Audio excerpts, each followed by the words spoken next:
Hey, what is going on, everyone? This is Mohammed, your personal PMP coach from Certified with Ease, coming back to you guys with another brand new video. A question that I get a lot from a lot of students is, Mohammed, if you had the chance of doing the PMP again, what would you do differently?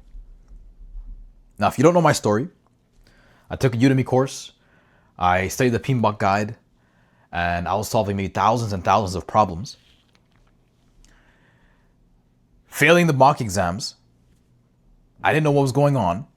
So instead, what I decided to do was take the mock exams, reverse engineer them, understand the most fundamental topics, and then just focus on that, okay? So after wasting about 3 to 4 months studying for this exam, I was able to take a different approach and I was able to pass this exam. Made this entire program. We helped many students across the board, people that have failed many times. You know, these are our bulk of our students, people that have failed, they're repeat test takers, busy parents, people that just don't have time. And if you want to know exactly how we do it, it's going to be linked in the description. Make sure you check that out. But in this video, I'm going to talk about a approach that I wish I took when it came to preparing for the PMP exam, which I technically took at the end, but I'll still share with you guys just in case you're a little bit concerned and you're having trouble understanding what you need to focus on, okay? So the first thing that I would tell myself before starting this is, Mohammed, why do you want to do the PMP exam? Now, I know that's not a strategy, but let me tell you something. When you understand your intention, when you understand the reason behind your actions, they're much more powerful. I told myself that I want to do the PMP exam because I wasn't getting paid enough. I wanted new opportunities. I wanted a job where I was getting paid more. I was working on interesting projects. I want you to tell yourself the same thing. Why do you want to get PMP certified? I promise you, if you have a strong intent, if you have a strong motive, you will get certified. That's going to push you and help you get certified. That's the number one thing that I would do. Find out my intent, find out what I actually needed. The second thing is a little bit controversial. Second thing that I would do, and a lot of you will not probably agree with me on this one. Let me know in the comment section. The second thing I would do, guys, is I would get my hands on some solid, high impact mock exams. Now, what do I mean by mock exams? I mean questions that actually resemble the exam style. PMI, they don't release their questions, but you can find questions that resemble the style. Situation. What should the project manager do? What should the project manager do next? What should the project manager have done? And I would start solving those questions immediately. Now you're probably wondering, Mohammed, what are you talking about? You don't have any theory, you don't have any knowledge. I know. And I know it's going to be difficult. But here's the beauty of it. You're going to get the first answer wrong, the second answer wrong, the third one wrong, the fourth one wrong, the fifth one wrong, the sixth one you might get right. The seventh one you might get wrong. 8 you might get right. 9 right. 10 right. 11 wrong. 12 right, and so on. You're going to get better. You're going to start seeing the patterns that are behind these questions. Once you understand the nature of the questions, things become so much easier. So that's what I would do first. I would start just solving problems, just to understand what I need to actually wrap my mind around in order to pass this exam. Now, the second thing I would do is, while I'm solving these questions, I would start jotting down the most important topics that keep coming up over and over and over again.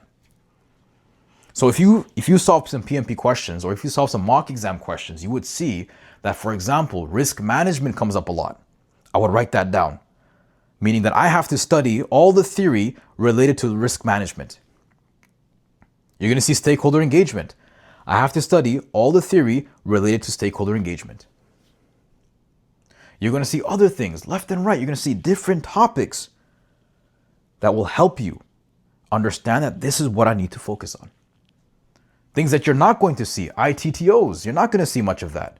You're not going to see people or the exam telling you that you need to draw the critical path diagram. I see instructors focusing so much of their time on critical path, on ITTOs. These things don't come up very often, or they don't come up at all on the exam. So that's number two. That's what I would do. I would note the most important topics on the exam, and I would study those topics so that I can prepare only what I need in terms of the theory. The third thing I would do when going through these exam questions or these mock exam questions, I would note down the most common exam scenarios. Now, what is an exam scenario? An exam scenario, the PMP is like what, 95, 98% situation based, right? But the PMP exam is a standardized exam. And because it's a standardized exam, it follows a certain pattern. Meaning that some topics and some scenarios just keep coming back and back and back and back. And you're just like, well, I've seen this before. Well, if you've seen it before, you better not get it wrong. So how do you not get it wrong? You don't get it wrong by jotting that scenario down and understanding, okay, when it comes to, let's say, for example, we run into a delay. The risk has now become an issue, whatever scenario it might be.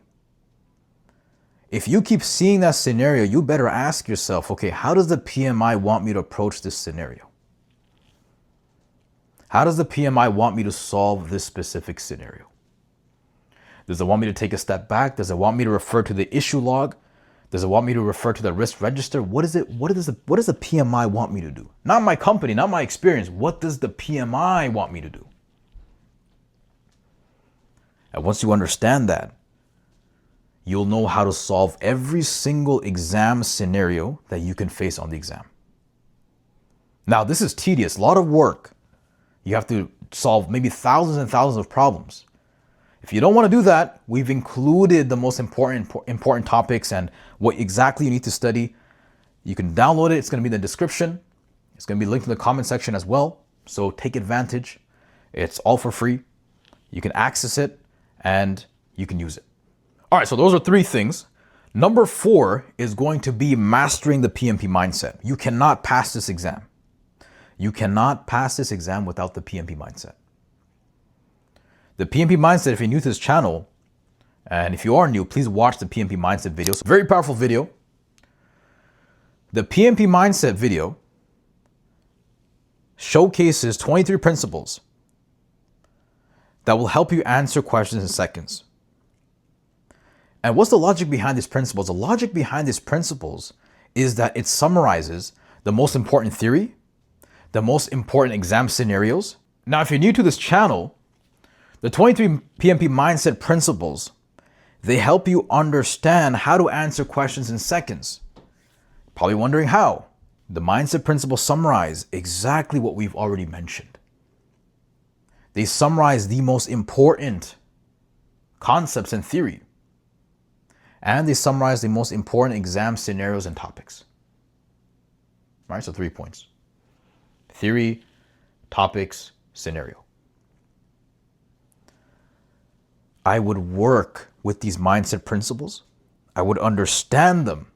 I would teach it back to myself. I would speak about them. I would tell others about it until it becomes so deeply engraved in my head that I keep dreaming about them. I wake up in the middle of the night and I start, we should take a step back, right? Now, one of the mistakes that a lot of students do that I speak to, and you know what, interesting enough, a lot of students that come through our program have failed the exam already. That's about maybe 60% of our students who have failed the exam before coming to our program. They tell me, Mohammed, like, I studied your principles, but I don't understand it. I test them on the spot. I'm like, okay, fine, explain this principle to me. And they'll just simply read it off the list. And they're not able to explain it in their own words. So you want to understand the PMP mindset. More specifically, the PMP mindset principles. But if you're using another program, another course, and that course has their own mindset, there's no problem, right? Just make sure you're able to use them and answer questions immediately. Okay, so that's the fourth point. That's what I would do. That's the fourth thing. Number 5, before jumping into questions, the next thing I would do, guys, is have a methodology for tackling situation-based questions. If you have a method for approaching situational-based questions, then you have a standardized way of always figuring out the answer. And the beautiful thing about the PMP, like I mentioned before, it's a standardized exam, meaning the pattern follows through. So the 3 steps, when I was studying, 3 steps that I devised is, number 1, I cannot move forward. I cannot move forward to the question, to the answers, if I don't understand the problem. If I don't understand what the actual problem is from the situation, how in the world am I supposed to answer the question? Number 2, I'm going to eliminate whatever answers I can using our PMP mindset principles from our previous step. Number 3, I'm going to choose the best remaining answer. The answer that solves the problem completely. Those are my 3 steps. You don't have to copy those 3 steps. Those are my 3 steps. You can take it, but if you have a methodology for solving situational based questions, which is 99% of the exam, you'll be more than good to go. Okay? So I believe that was number 5. I'm losing track. Number 6, which is going to be the next step, obviously, that's going to be about solving as many questions as possible. Let me add a little bit of a bracket in between. Solving as many high impact questions as possible. So many exam simulators out there, garbage. And I mean it. I mean it with all my heart. They're outdated. They don't reflect the actual exam. You need to get your hands on mock exams or exam simulators that reflect the actual present exam. This is not a video where I'm going to suggest different things, but you need to do that. Why? Because which one would you rather do? Let me ask you this question. Would you rather solve 180 questions that are high impact, meaning that they cover every single topic you can expect on the exam, or would you rather solve thousands of problems that are kind of mixed match? You know, they solve some of the questions on the exam, some of them they don't, you know, some of them are outdated. Which one would you rather focus on? The 180, right? The 180 questions is what you want to focus on. And so after going through a bunch of questions, you start realizing that, okay, wait, you know what? These topics, these scenarios, these types of questions are the most important questions. Okay? So again, if you want the most important questions and most important topics of those questions, click in the description, check out the link, and we'll definitely send it to you guys, and you can get started, right? Okay, so that's the next step.